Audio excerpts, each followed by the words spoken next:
it's Friday the 5th of August and welcome to our weekly news bulletin from the Christian Institute. A public consultation on whether to redefine marriage in Scotland will be launched before the end of 2011. A government spokeswoman told the Scotsman newspaper, "The Scottish Government is committed to holding a consultation on the issues of same-sex marriage and civil partnership, with the process beginning later this year." Campaigners for same-sex marriage are pushing for the traditional definition to be overturned and a new definition imposed. But John Deegan, the parliamentary officer for the Roman Catholic Church in Scotland, recently commented, "Are we saying that for the past few thousand years Western civilization has been wrong, and because of the lobbying by pressure groups over the past 10 years, everything should now change?"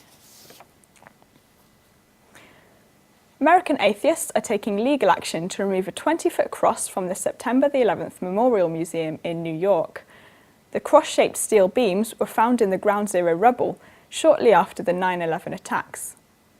Many New Yorkers say the cross was a beacon of hope for the city following the tragedy. American atheists say the cross is an unconstitutional mingling of church and state, and if allowed to stay, should only be displayed in equal size and prominence to other religious and non-religious memorials.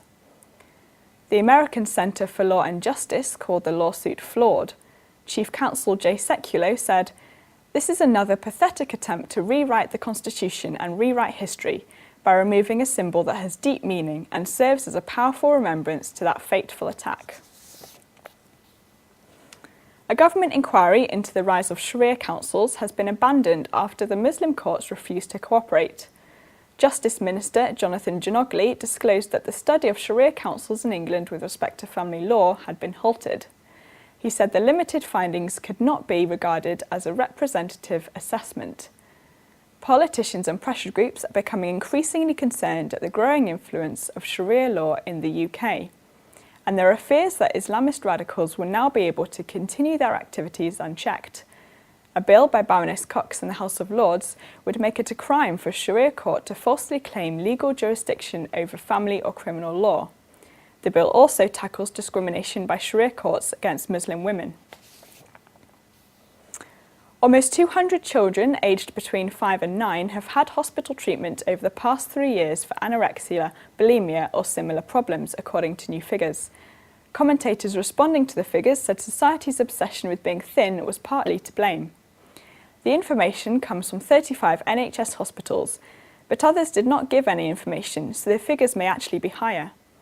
Nearly 400 children aged between 10 and 12 and 1,500 between 13 and 15 had treatment for same reasons.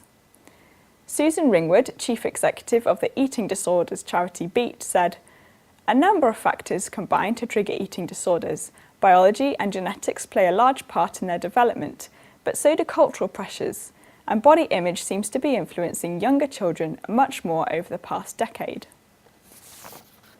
And finally, expectant mums can now officially add their unborn child to their list of family members on the social networking site Facebook. Expected child joins other options on their list of family members, including mother, father and uncle. The move may have come about to stop users creating a new profile for their unborn child, something that breaks Facebook rules which say users must be at least 13.